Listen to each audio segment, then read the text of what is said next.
donc eggoon nañ ci sama diggante ak moom foo xam ne vraiment comme ku ma bokkal ndey ak baay la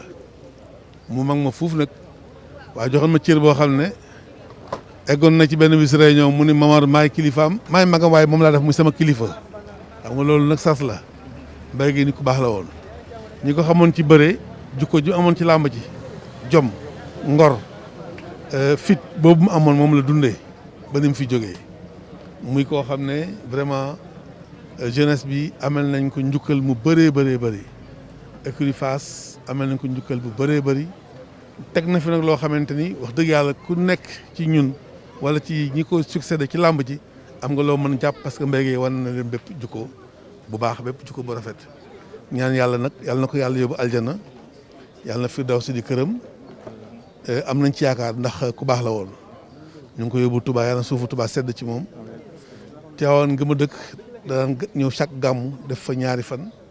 yëpp mi ngi ko daan passé ci jàng alxuraan mi ngi ko daan passé ci zikr xëy na dañoo xam ne Pape Mbaye Guèye bu ñëwee 2 jours durant presque du wax kurusam la yore kaamil la jàng alxuraan liggéey kon kooku xam na lan moo doon mission sur terre liggéeyal na làmb ji liggéeyal na jeunesse bi waaye tamit jaamu na yàlla.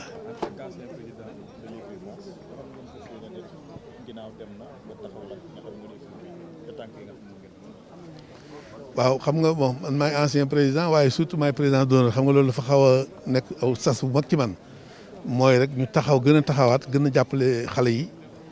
Abass Ndoye bi yor écurie bi mi ngi ko yore bu rafet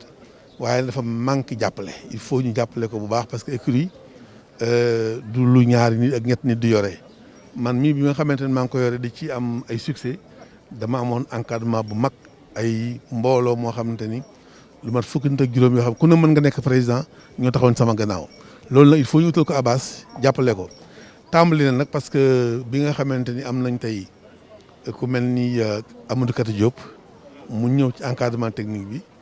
xam naa Kati bu baax xam naa da ci liggéey boo xam ne xale yi bu ñu ko déggalee topp ko seen njëriñ lay doon ci loolu dañ ciy def sunu kem kattan